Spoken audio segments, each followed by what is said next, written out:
GST on GTA कब? जब एक सर्विस दी जा रही है ट्रांसपोर्टेशन ऑफ गुड्स की रोड के थ्रू। फ्रेंड्स, सबसे पहले मैं 2017 में जो नोटिफिकेशन नंबर 12 इशू हुआ था उसके उसके ऊपर चलते हैं। इसके अंदर लिखा हुआ है कि transportation of goods by road अगर कोई सर्विस दी जा रही है तो एग्जाम्प्ट है। फर्स्ट पॉइंट ही एग्जाम्प्ट है। लेकिन अगर वो सर्विस दी जा रही है गुड्स ट्रांसपोर्टेशन एजेंसी के द्वारा या कोरियर एजेंसी के द्वारा तो वो जीएसटी उनके ऊपर एप्लीकेबल होगा। अब सबसे पहले बात आती है कि ये जीटीए होता कौन है जीएसटी के अंदर। Friends, GTA equal to consignment note. जो जीटीए कंसाइनमेंट नोट इशू करता है वो जीटीए हो जाता है। अब ये कंसाइनमेंट नोट तो होता क्या है?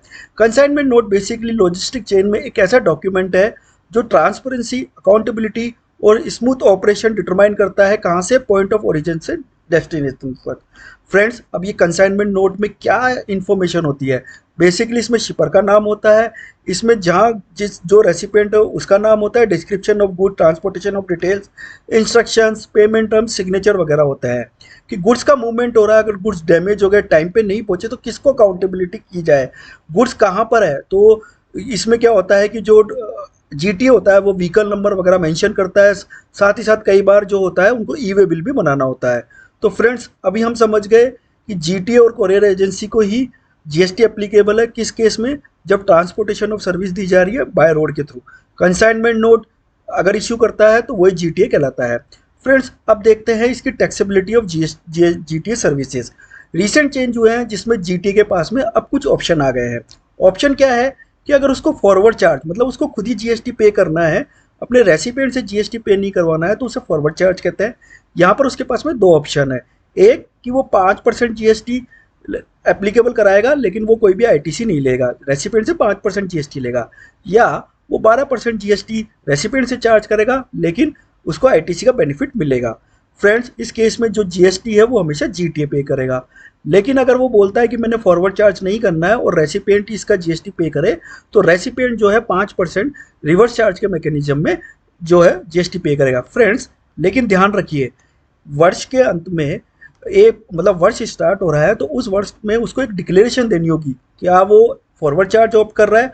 अगर वो ऑप्ट कर रहा है तो थ्रू आउट द ईयर उसको फॉरवर्ड चार्ज पे ही जो है जीएसटी पे करना पड़ेगा। अगर वो आरसीएम ऑप्ट करता है तो through out the year RCM पर ही करना पड़ेगा। ऐसा नहीं है कि एक वेंडर को वो आरसीएम लगा दे, दूसरे वेंडर को फॉरवर्ड चार्ज, ठीक है, और ड्यूरिंग द ईयर वो विड्रॉ कर ले, ऐसा नहीं है। तो उसको डिक्लेरेशन देना होगा एनेक्सर 3 में।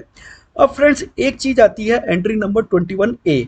एंट्री नंबर 21A क्या कहती है कि अगर कोई फैक्ट्री है या सोसाइटी है या कोऑपरेटिव सोसाइटी है, बॉडी कॉर्पोरेट है, पार्टनरशिप फर्म है या कोई भी अन्य रजिस्टर्ड पर्सन है, अगर ये जीटीए उनको सर्विस देता है तो इनके ऊपर आरसीएम एप्लीकेबल हो जाएगा। मतलब कि अगर वो फैक्ट्री को सर्विसेज दे रहा है तो फैक्ट्री को आरसीएम में पे करना पड़ेगा। लेकिन ध्यान रखिए, क्योंकि ये ऑप्शन आ गया है तो अगर जीटीए ने फॉरवर्ड चार्ज ऑप्ट कर रखा है फिर भी वो फैक्ट्री को देता है या सोसाइटी को देता है या पार्टनरशिप फर्म को देता है तो अब इनको जो है जीएसटी के अंदर आरसीएम पे नहीं करना है। अब ये जो ऑप्शन है वो जीटीए के हाथ में चला गया है।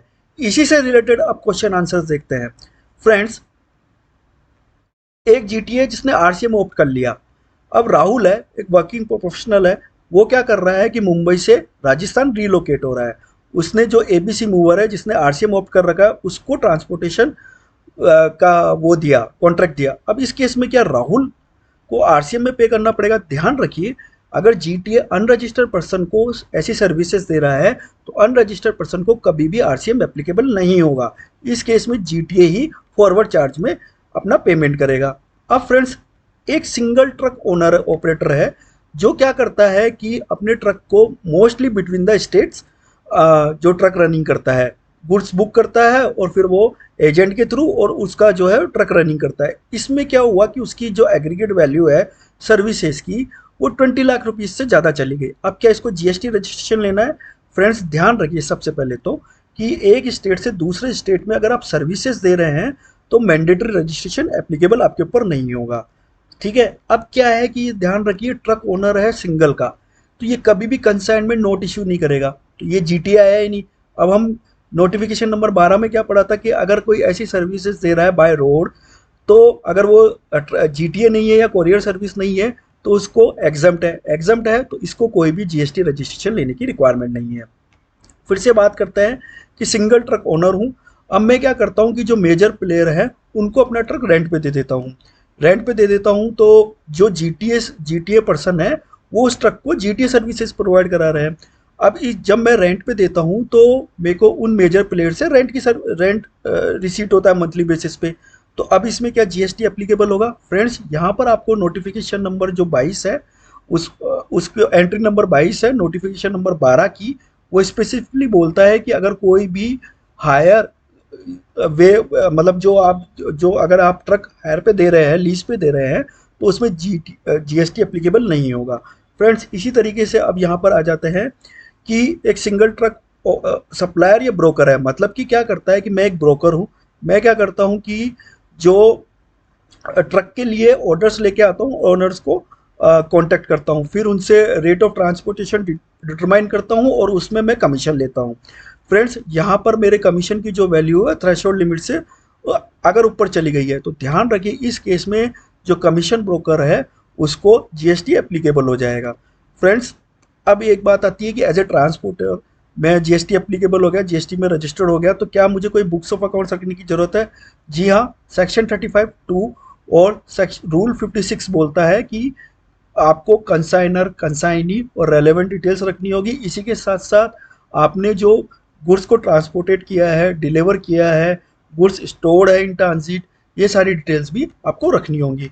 फ्रेंड्स अब मैं क्या है कि जो गुड्स ऑफ ट्रांसपोर्टेशन की सर्विसेज के साथ साथ लोडिंग, अनलोडिंग, पैकिंग, अनपैकिंग इत्यादि की एंसिलरी सर्विसेज भी दे रहा हूँ। अब इस केस में क्या होगा? क्या ये जीटीए वाली सर्विसेज मानी जाएगी या मेरी अलग से सर्विसेज मानी जाएगी? इस केस में आप इनवॉइस कैसे इशू करते हैं वो डिटरमाइन करेगा कि एंसिलरी सर्विसेज है या कंपोजिट सर्विसेज है। अगर लोडिंग, पैकिंग, अनपैकिंग, शिपमेंट की आप जो है सर्विसेज दे रहे हैं और इनवॉइस में उसको आप सेपरेटली दिखा रहे हैं या इनके लिए सेपरेट इनवॉइस इशू कर रहे हैं, तो ये सेपरेट सप्लाई मानी जाएगी और जीएसटी जो रेट है उसके अकॉर्डिंग लगेगा। लेकिन आप बिल में इन सब सर्विसेज को सेपरेटली नहीं दिखा रहे या इनके लिए कोई सेपरेट इनवॉइस नहीं दिखा रहे, एक ही इनवॉइस इशू कर रहे हैं अपनी सर्विसेज को जो ट्रांसपोर्टेशन बाय रोड के दिए जा रही है, तो फिर ये कंपोजिट सर्विसेज की कैटेगरी में आ जाएंगी।